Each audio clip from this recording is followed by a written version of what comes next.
Good morning, students. I am Dr. Tripti Gupta from Shiv Jyoti Educational Group, Kota. Today we are going to take up a new chapter from Hornbill, the chapter number 2, that is, We Are Not Afraid to Die If We Can All Be Together, by Jordan Cook and Ellen East. Now, this story is about a 37-year-old businessman who is the narrator of the story. He has a wife named Mary and two children, Jonathan aged 6 and Suzanne aged 7. And he and his wife both dream of a voyage, a long journey taken over a ship on a sea route. So they dream of a voyage around the world on their ship Wave Walker, which is a 23-meter long, 30-ton wooden hull just like that of the famous Captain James Cook.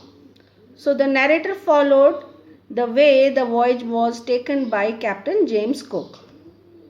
The whole family started sailing from Plymouth, England on July 1976.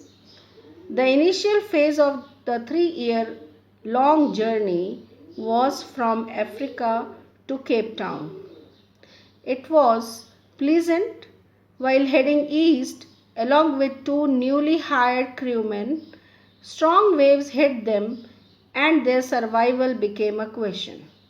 The story tells us about how they fought each day and survived till the end.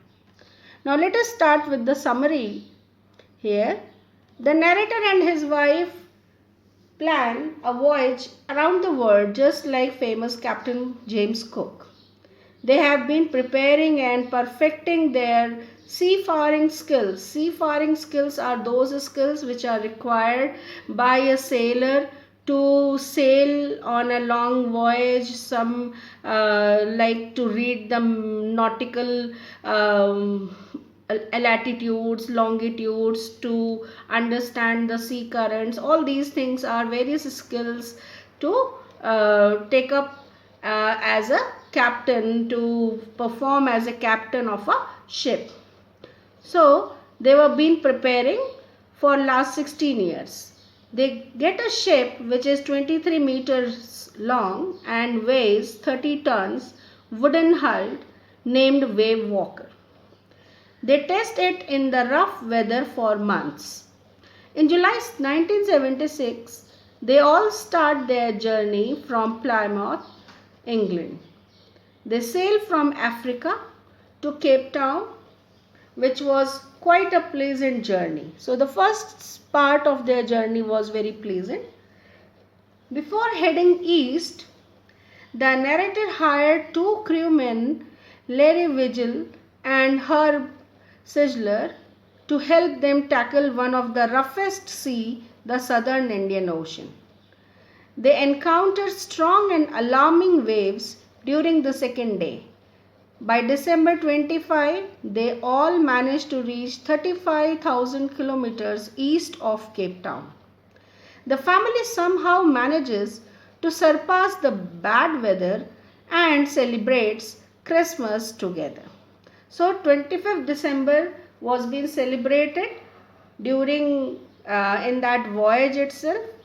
The weather changes for the worse, and on January 2 the big waves hit them. Now from here their struggle started. They tried to slow down the ship by dropping storm jib and hit a heavy mooring rope in a loop across a stern, but it doesn't help much.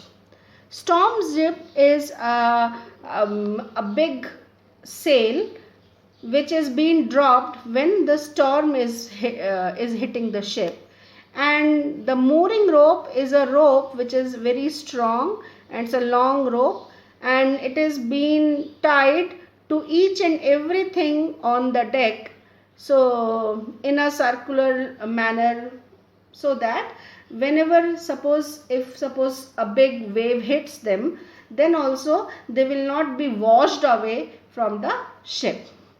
They carry their life raft drill, attach lifelines, don life jackets and oilskins.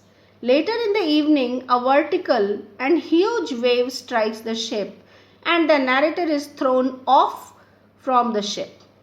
He accepts his approaching death and starts losing consciousness.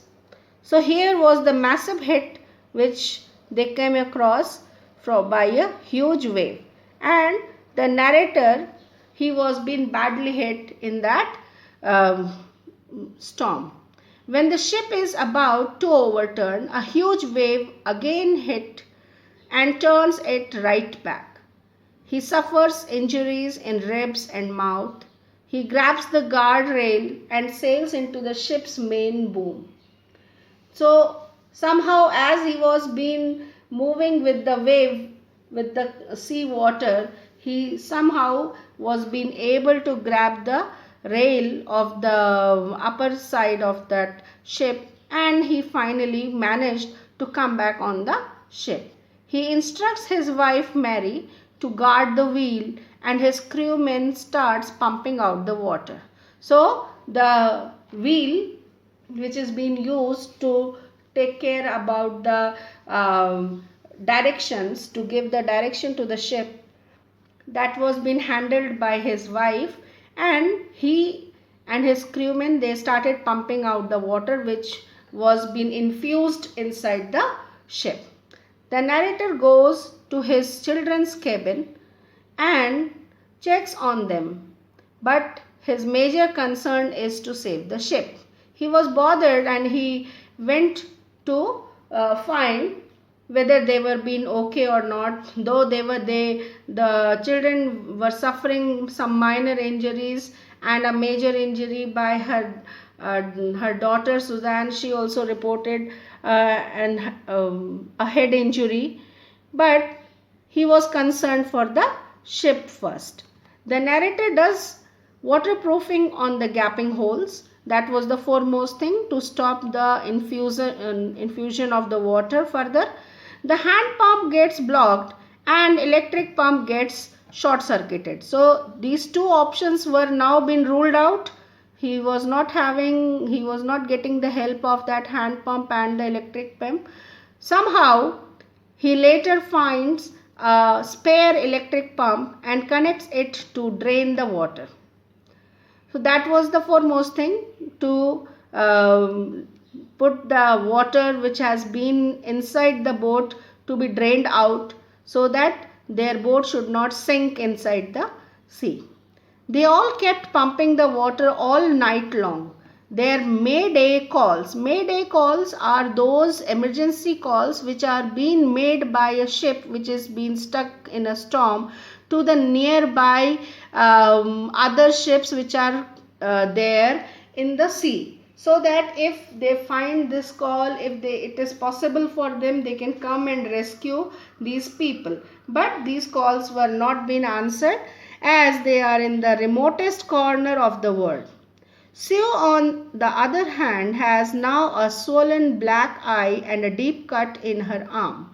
On being asked by her father about her injuries, she tells him she didn't want him to worry. This shows that the girl was quite courageous, was being able to manage her injuries and pain and grief, and the fear by her own, was not trying to bother his father and mother in this very pressing and struggling time.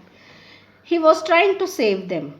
After 15 hours, the situation gets under control.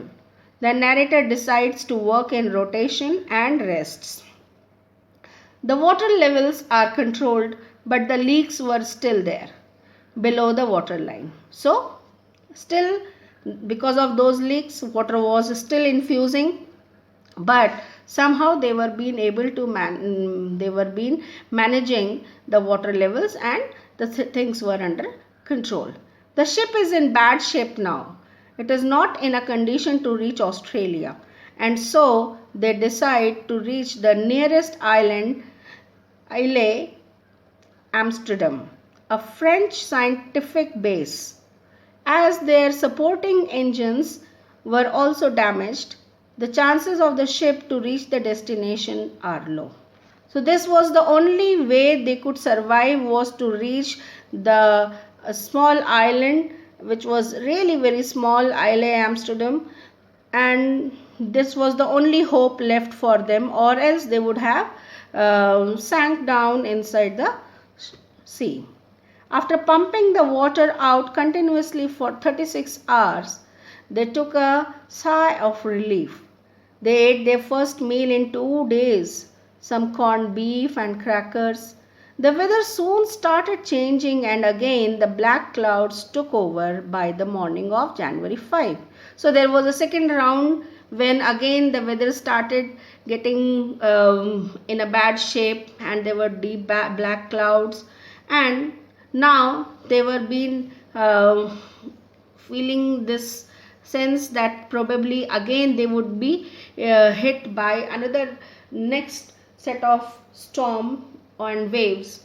So that is going to be a fear for their death now. His son Jonathan told him that he didn't fear death as long as they were all together.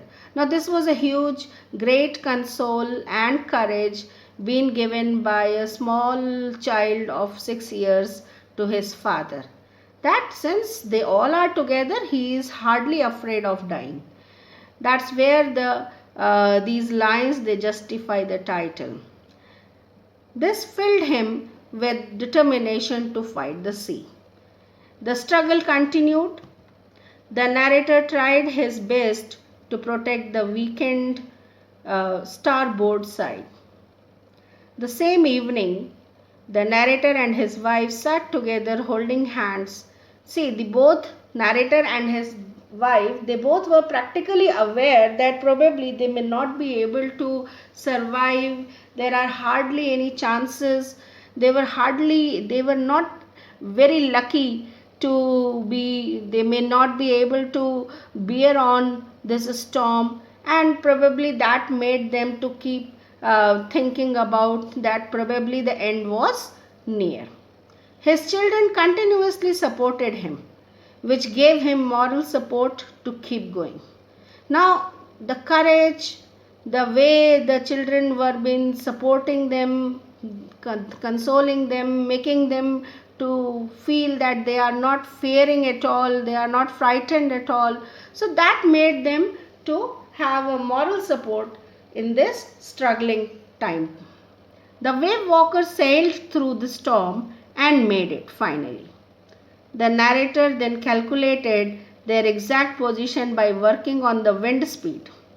So narrator had a good skills, and using all his intellect and his skills, he started working on to identify where the position is and how to finally reach that island.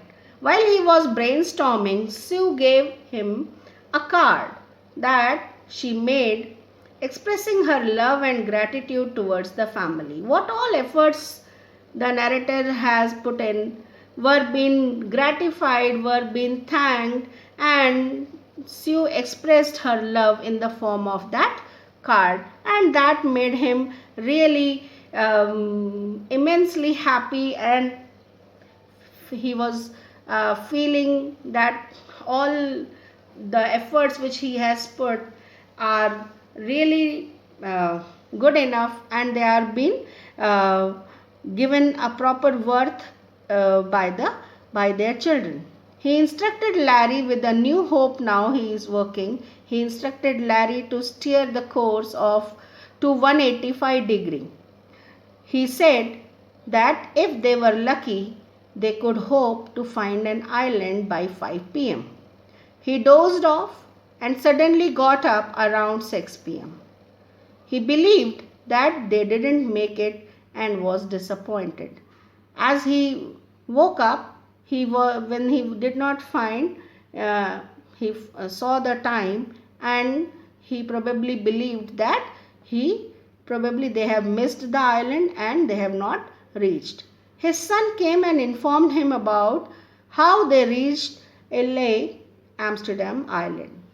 And he called him best daddy and best captain. So these were the two recognitions, or you can say the way his efforts were being acknowledged by his son.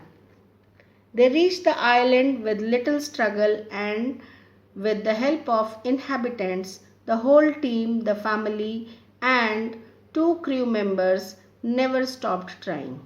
Their struggle and hard work finally saved them. And this story ends over here with their how they survived a great storm with the help of all the family members and the crewmen. So this is how the story is all about.